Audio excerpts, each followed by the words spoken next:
श्री कृष्ण भगवान वहाँ ऊपर बैठे होते थे और जब गोपियाँ यहाँ से निकल के जा रही होती थी तो कंकड़ मार के उनकी मटकियाँ तोड़ते थे और यहाँ से माखन चुराते थे। और यहाँ देख सकते हो श्री कृष्ण भगवान के जो है हाथ के निशान आज भी इस सलाह के ऊपर हैं। जब सगाई होता है ना जैसे तो लड़के वाले को नहीं बनने आते, तुम तो हमारे यहाँ के अन्य भक्त लोग नहीं समझ पाते हैं कि बोलते हैं विवाह भी नहीं हुआ है, तो इनका ये विवाह इसीलिए यहाँ पे तस्वीर मंगाया गया है।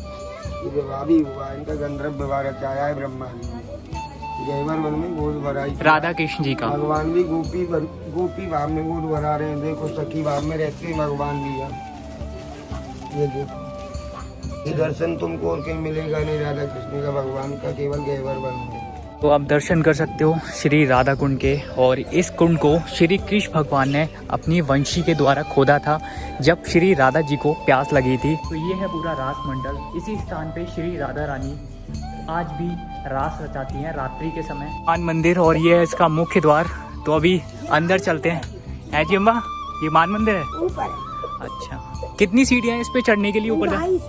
250। परिक्रमा मार्ग में कितने साधु संत आपको ऐसा ही संगीत बजाते हुए मिलेंगे।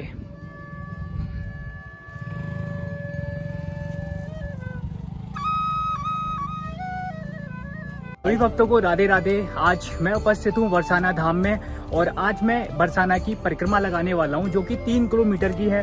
तो जितने भी परिक्रमा मार्ग में जितने भी प्राचीन स्थान पड़ते हैं उन सबके दर्शन आपको कराऊं। तो चलिए अभी परिक्रमा को शुरू करते हैं। परिक्रमा शुरू करने के लिए आपको इसी मार्ग पे आना पड़ेगा और यहाँ से आपकी परिक्रमा आगे चल के शुरू होगी। तो ये है यहाँ का मुख्य द्वार जहाँ से परिक्रमा शुरू होगी। थोड़ा सा ही आगे चलने पर हम आ जाएंगे अपने परिक्रमा पॉइंट पे। हम वहाँ सामने से आए थे और परिक्रमा हमें शुरू करने के लिए यहाँ से इस मार्ग से जाना पड़ेगा और यहाँ पे श्री राधा रानी की प्रतिमा लगी हुई है। हम अपनी परिक्रमा इससे शुरू करेंगे और आप देख सकते हो कि कितने सारे भक्त यहाँ पे परिक्रमा लगा रहे हैं। तो यहाँ से आप देखोगे 2 रास्ते हैं परिक्रमा के लिए और यहाँ पे बोर्ड लगा हुआ है। तो यहाँ आप देख सकते हो यहाँ पे आपको 2 मार्ग मिलेंगे। एक मार्ग ये जाता है परिक्रमा के लिए और एक ये आप सामने देख रहे हो, एक मार्ग ये जाता है। लेकिन जो मेन मार्ग है ये सामने है और यहीं से आपको परिक्रमा के लिए जाना है और काफ़ी लोग इधर से जाते हैं परिक्रमा के लिए। तो यहाँ से हमारी जो परिक्रमाएं शुरू होती है। तो आप लोग मेरी वीडियो के माध्यम से पूरी बरसाने की परिक्रमा के आनंद उठा सकते हो। तो आप ये सामने देख सकते हो शीतला माता का मंदिर है ये, जो आपको परिक्रमा मार्ग में पड़ जाएगा। तो चलिए अभी परिक्रमा में आगे चलते हैं और साइड में आप देख सकते हो बहुत सारे पहाड़। बरसाने की जो परिक्रमा है वो है 3 किलोमीटर की और आपको इस परिक्रमा को लगाने के लिए 1 घंटे का समय लगेगा। तो आप देख सकते हो पूरा परिक्रमा मार्ग और काफ़ी सारे लोग भी जा रहे हैं परिक्रमा लगाते हुए। परिक्रमा मार्ग से ही आपको श्री कुशल बिहारी जी के मंदिर के दर्शन हो जाते हैं और ये आप सामने देख सकते हो श्री कुशल बिहारी जी का मंदिर और सामने ही है श्री लाडली जी की अटारी। अगर आप लोग मेरे चैनल पे नए हो तो चैनल को सब्सक्राइब कर लेना क्योंकि ऐसी ही धार्मिक वीडियो मेरे चैनल के माध्यम से आपको देखने को मिलती रहेंगी। जितने भी व्रतजन हैं जो परिक्रमा नहीं लगा सकते वो मेरे इस चैनल के माध्यम से मेरी वीडियो के माध्यम से पूरे परिक्रमा के आनंद घर बैठे ले सकते हैं। तो आप यहाँ देख सकते हो परिक्रमा मार्ग में ही बहुत सारी श्री कृष्ण भगवान की लीलाओं के बारे में लिखा हुआ है और बहुत सारे मंदिर पड़ने वाले हैं। उन मंदिरों के बारे में भी उनके नाम भी लिखे हुए हैं। और यहाँ पे आप देख सकते हो चित्रशकी मंदिर, साकरी खोर, बूढ़ी लीला, ये बहुत सारी लीलाओं के बारे में लिखा हुआ है। तो अभी हम आ गए साकरी खोर पे। तो चलिए आपको दर्शन कराता हूँ पूरी साकरी खोर।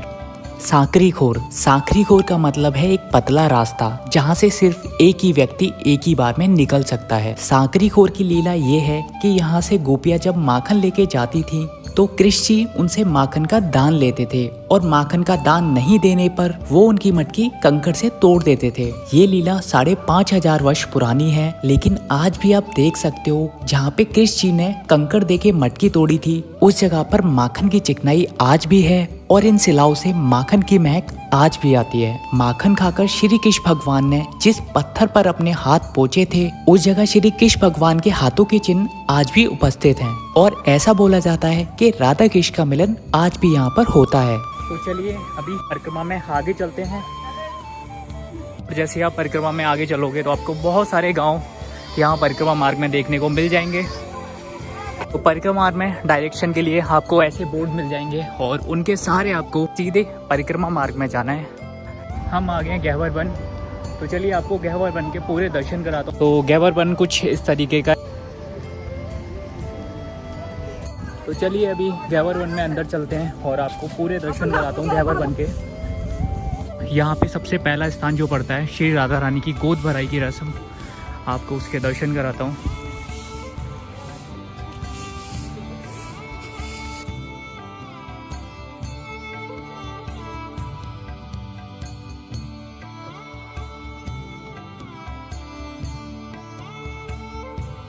जब सगाई होता है ना जैसे, तो लड़के वाले गोद नहीं बनने आते, तुम तो हमारे यहाँ के अन्य भक्ति लोग नहीं समझ पाते हैं कि बोलते हैं विवाह भी नहीं हुआ है। तो उनका ये विवाह इसीलिए यहाँ पे तस्वीर मंगाया गया है उनका। ये विवाह भी हुआ है, इनका गंधर्व विवाह रचाया है ब्रह्मा जी। गहवर वन में गोद भराई राधा कृष्ण जी का। भगवान भी गोपी भाव में गोद भरा रहे हैं। देखो सखी भाव में रहते भगवान भी है। ये देखो, ये दर्शन तुमको और कहीं मिलेगा नहीं राधा कृष्ण का, भगवान का, केवल गहवर वन में। तो चलिए आप लोगों को पूरे गहवर वन के दर्शन कराता हूँ। और यहाँ पे आप देख सकते हो जितने भी वृक्ष हैं उन सब पर श्री राधा रानी जी का नाम लिखा है। गहवर वन की जो परिक्रमा होती है उसको हम लगाते हैं और गहवर वन की परिक्रमा का आनंद लेते हैं। और गहवर वन में जितने भी वृक्ष हैं, ऐसा बोला जाता है ये सारे सखियाँ हैं। ये वृक्ष, हर एक जो वृक्ष है और सारे वृक्ष हैं श्री राधा जी का नाम लिखा हुआ है। और ये हमारे हनुमान जी बैठे हुए हैं। तो ये गहवर वन पूरा निधि वन की तरह है और यहाँ पे बहुत सारे वृक्ष हैं।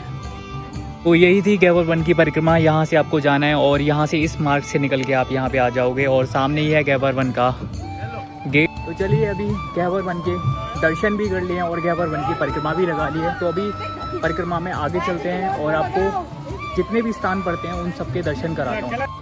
तो सामने आप देख सकते हो इधर गहवर वन है और गहवर वन के सामने ही है श्री राधा सरोवर। तो चलिए आपको श्री राधा सरोवर के दर्शन कराता हूँ।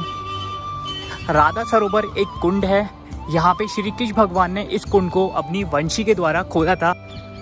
तो यहाँ पे आप देख सकते हो श्री राधा सरोवर और गहवर वन बरसाना।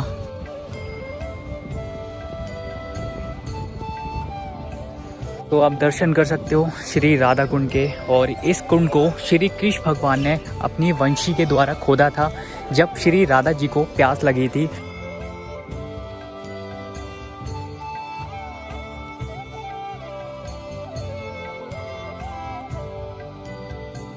तो राधा कुंड के सामने ही है रास मंडल।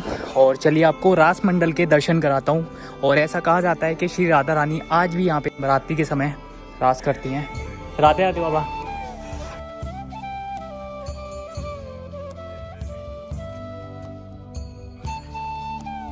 जय हो श्री राधा रानी।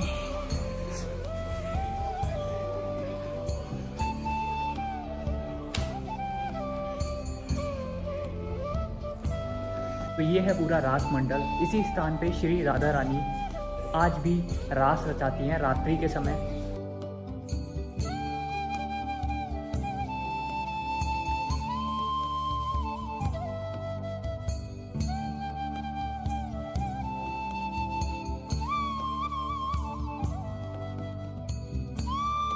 तो चलिए अभी रास मंडल के दर्शन भी कर लिए हमने और परिक्रमा में आगे बढ़ते हैं। तो इधर गहवर वन से ये रास्ता जाता है सीधे मानगढ़ के लिए। तो चलिए परिक्रमा में आगे चलते हैं और आपको सभी धार्मिक स्थलों के दर्शन कराता हूँ। जितने भी धार्मिक स्थल इस परिक्रमा मार्ग में पड़ते हैं उन सभी के मैं आपको दर्शन कराता हूँ अपनी वीडियो के माध्यम से।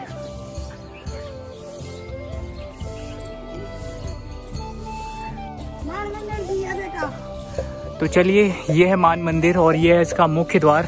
तो अभी अंदर चलते हैं। है जी अम्बा, ये मान मंदिर है ऊपर। अच्छा, कितनी सीढ़ियाँ हैं इस पे चढ़ने के लिए ऊपर? 250। अच्छा, तो चलिए अभी मान मंदिर में ऊपर चलते हैं। और जैसे कि अम्मा ने बताया कि इस मान मंदिर में ऊपर जाने के लिए आपको 250 सीढ़ियाँ चढ़ के सीधे मान मंदिर पे ऊपर पहुँचोगे। तो आप देख सकते हो बहुत सारी सीढ़ियाँ हैं। बोलिए श्री राधा रानी की जय।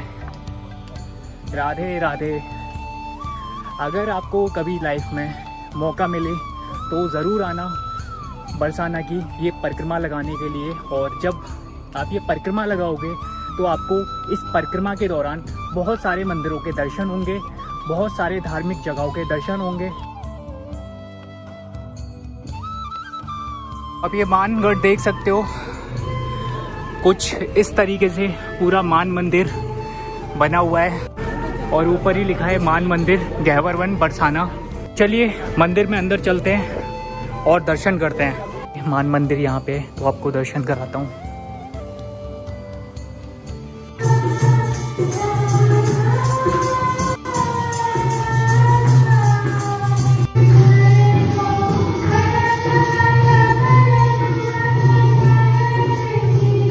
तो चलिए अभी परिक्रमा में आगे चलते हैं और ऐसे ही आपको जितने भी धार्मिक स्थान पड़ते हैं उन सभी के दर्शन कराऊंगा अपनी वीडियो के माध्यम से।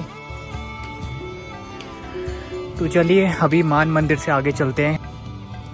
तो आप यहाँ होके भी ऊपर जा सकते हो और नीचे होके जाओगे तो आपको 1-2 मंदिर पड़ जाएंगे। तो हम लोग नीचे होके जा रहे हैं और उन मंदिरों के दर्शन करते हुए हम परिक्रमा में आगे बढ़ेंगे। तो आपको परिक्रमा मार्ग के लिए हर जगह लिखा मिल जाएगा, आपको कहीं भी रास्ता भूलने की ज़रूरत नहीं पड़ेगी।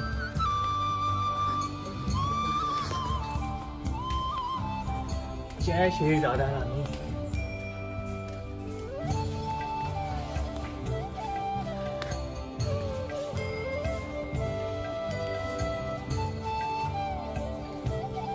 राधे राधे।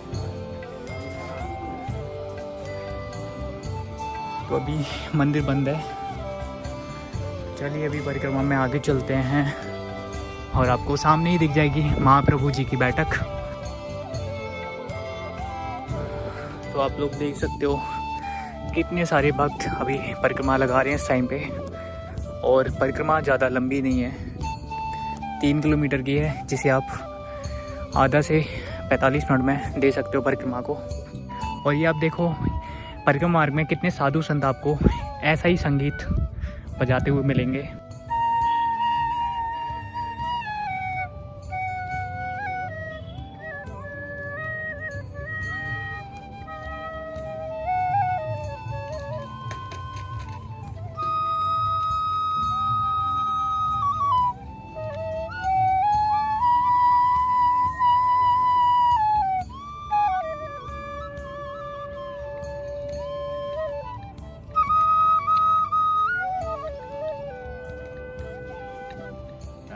राधे राधे।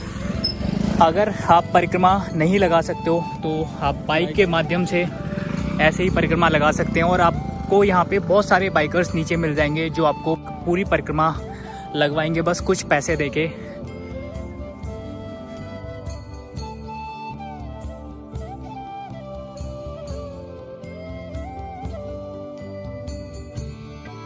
तो अभी परिक्रमा में आगे चलने पर हम पहुंच गए हैं दानगढ़। चलिए दानगढ़ मंदिर में अंदर चलते हैं और आपको दर्शन कराते हैं पूरे दानगढ़ के। दानगढ़ वह स्थान है जहाँ पे श्री कृष्ण भगवान राधा रानी के दर्शन करने के लिए चूड़ी वाली का वेश रखकर आए थे और राधा रानी के दर्शन किए। और आज भी इस जगह भगवान को चूड़ियां भेंट करके उनके दर्शन किए जाते हैं। तो परिक्रमा मार्ग में ही पड़ जाता है श्री कुशल बिहारी जी का मंदिर। ये अभी आपको कुशल बिहारी जी के मंदिर के दर्शन कराता हूँ और ये लास्ट मंदिर पड़ेगा और उसके बाद श्री लाडली जी की अटारी पे हम पहुँच जाएंगे और वहाँ जाके हमारी जो परिक्रमा है समाप्त हो जाएगी।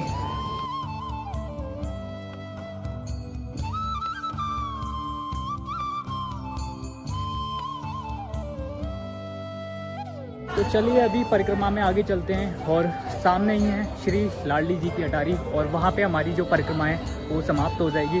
तो अभी कुशल बिहारी जी के मंदिर के दर्शन करने के बाद हम जा रहे हैं श्री राधा रानी जी की अटारी। और आप देख सकते हो भीड़ बहुत ज़्यादा है। शनिवार और इतवार के दिन हमेशा बरसाना धाम, वृंदावन धाम बहुत ज़्यादा भीड़ रहती है। तो अभी हम पहुंच गए श्री लाडली जी के मंदिर में और यहाँ पे हमारी जो परिक्रमा है समाप्त हो जाती है। तो चलिए आपको श्री राधा रानी जी के दर्शन कराता हूँ।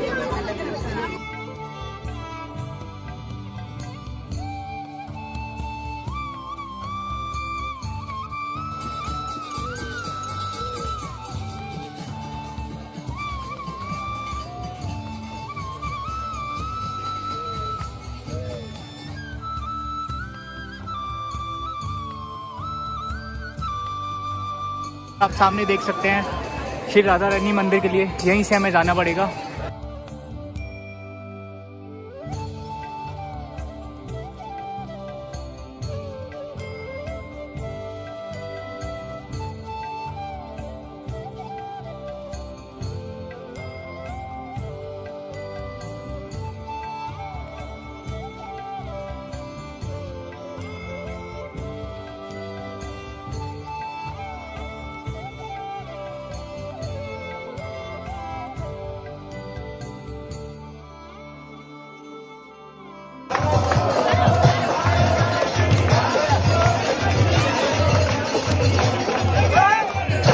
तो फाइनली हमारी जो परिक्रमा है वो हो गई है समाप्त। तो यही थे पूरे बरसाना धाम की परिक्रमा के दर्शन। तो वीडियो अच्छा लगे तो वीडियो को लाइक शेयर कमेंट जरूर करना। राधे राधे।